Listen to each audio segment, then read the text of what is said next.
इतनी लूटपाट मायावती और मुलायम सिंह की सरकार में हुई कि जो कलेक्टर पैसा नहीं देता था वही हट जाता था मायावती के टाइम में। झांसी ललितपुर लोकसभा सीट पर भारतीय जनता पार्टी की तरफ से अनुराग शर्मा मैदान में हैं। समाजवादी पार्टी कांग्रेस गठबंधन की तरफ से प्रदीप जैन मैदान में हैं। इन दोनों के बीच फाइट दिखाई दे रही है।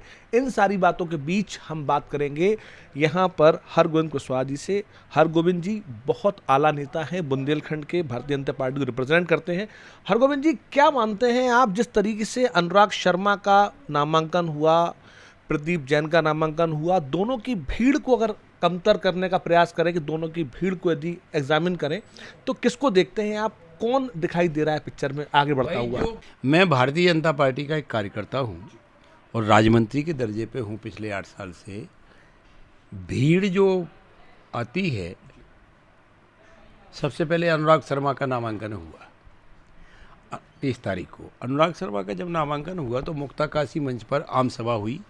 केशव प्रसाद मौर्य जो हमारे उप मुख्यमंत्री हैं वो उसमें आए थे। भीड़ से आंकलन नहीं होता है। नामांकन में अखबारों की वजह से लिखा कि भीड़ आ गई। केवल हम आपको ये बताना चाहते हैं कि माननीय अनुराग शर्मा और माननीय प्रदीप जैन के बीच जो टक्कर आप बता रहे हैं, कोई टक्कर नहीं है।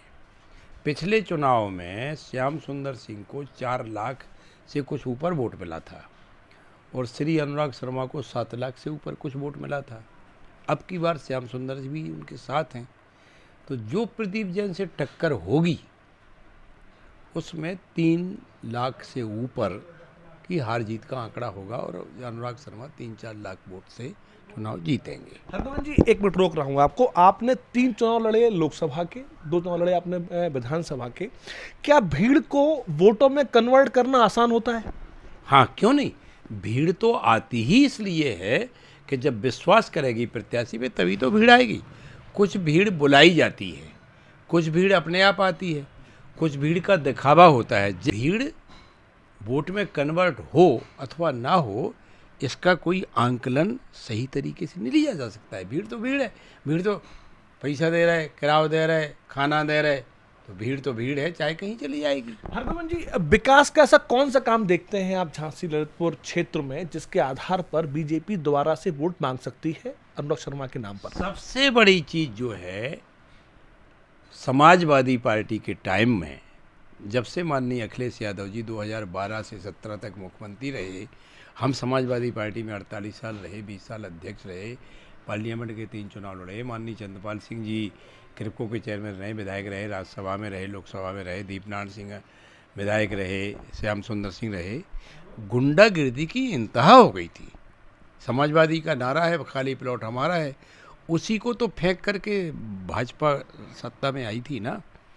अनुराग शर्मा जिनके लड़के हैं विश्वनाथ शर्मा के, वो 10 साल संसद सदस्य रहे। इतनी लूटपाट मायावती और मुलायम सिंह की सरकार में हुई कि जो कलेक्टर पैसा नहीं देता था वही हट जाता था मायावती के टाइम में। अनुराग शर्मा के बारे में जो लोग भी अनर्गल प्रलाप करते हों वो अलग बात है, लेकिन उन्होंने एक PCS अधिकारी को अपने दफ्तर में अध्यक्ष बना करके, माननीय क्या नाम उनका, त्रिवेदी जी, उनके अध्यक्षता में वहाँ दफ्तर खोला बाकायदा, जिसकी चिट्ठी आए उसका जवाब दिया, काम किया। और डिफेंस कॉरिडोर, हर घर नल जल योजना और जो केन बेतवा लिंक योजना जिससे सिंचाई होना है बुंदेलखंड में, ये बड़ी योजनाएं हैं जो माननीय उमा भारती जी के द्वारा प्रपोज करके इन्होंने उसको बढ़ाया। और बल्क पार्क ललितपुर में 65 एकड़ में, जिसमें पूरे बुंदेलखंड के लिए उसकी क्या नाम आपके स्वास्थ्य की सुविधाएं मिलेंगी। ये कुछ इसने बड़े काम हैं जो उन्होंने किए। और ललितपुर में हवाई अड्डा बन रहा है रोड़ा में। अभी झांसी में ज़मीन का सिलेक्शन नहीं हुआ। और जब माननीय मुलायम सिंह यादव जी की, अखिलेश यादव की सरकार थी तो झांसी ज़िले में 25 थाने और ललितपुर में 20 थाने, 45 थानों में हर थाने पे उनकी बिरादरी का एक आदमी बैठा रहता था जो थाने को चलाता था। इसमें थाने भारतीय जनता पार्टी ने नहीं चलाए। इन्होंने कब्जा प्लाटों में नहीं किया, इन्होंने बहू बेटियों का अपहरण नहीं किया, इन्होंने किसी ने मकानों पे कब्जा नहीं किया या रिश्वत नहीं ली। आप कल्पना करिए कि चंद्रपाल सिंह यादव के पिताजी एक पंचायत सेक्रेटरी हुआ करते थे सन 1980 के दशक में। जब वो राजनीति में आए, आज उनके पास कितनी प्रॉपर्टी है।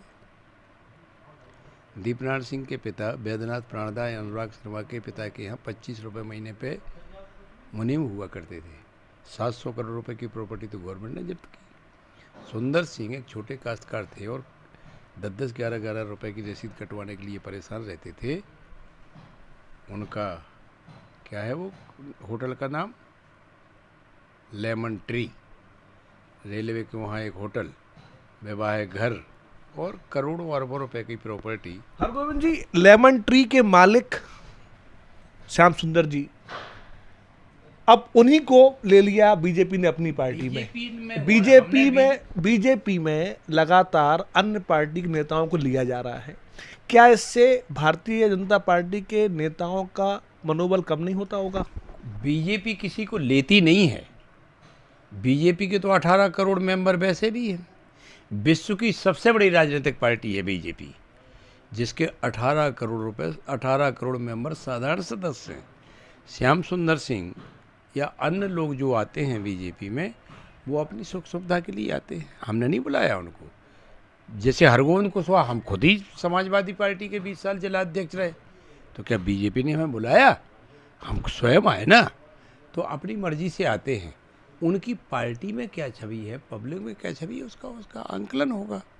इसलिए ये कह देना कि बीजेपी ने उनको ले लिया, इनको ले लिया, हमने किसी को नहीं लिया। आज पूरे चुनाव के 2024 के चुनाव में उत्तर प्रदेश में भीड़ लगी है। हम जब 2016 में बीजेपी में शामिल हुए थे, तो वहाँ बीजेपी में तिल धरने को जगह ही नहीं थी। तो पार्टी, आदमी तो वहीं जाता है जहाँ पे अपना आश्वासन समझता है। अब ईडी, सीडी, सीबीआई इस तरह की एजेंसियों से दबाव बनवाने का आरोप लगाती है कांग्रेस, कितना सही आरोप है उसका? कांग्रेस पार्टी जो आरोप ईडी, सीडी और सीबीआई का दबाव लगाती है, उसे अपने गृहवान में झांकना चाहिए। 18 साल जवाहरलाल, 17 साल इंदिरा गांधी, 18 और 7 कितना हुआ? 35। 7 साल राजीव गांधी, 35 और 7 42। 10 साल मनमोहन सिंह में सोनिया गांधी के हाथ पकवान, 10 52। 5 साल नरसिम्हा राव, 52 और 5 57। और 2-3 साल में लाल बहादुर वगैरह। 60 साल कांग्रेस का शासन रहा। ईडी सीबीआई का करते हो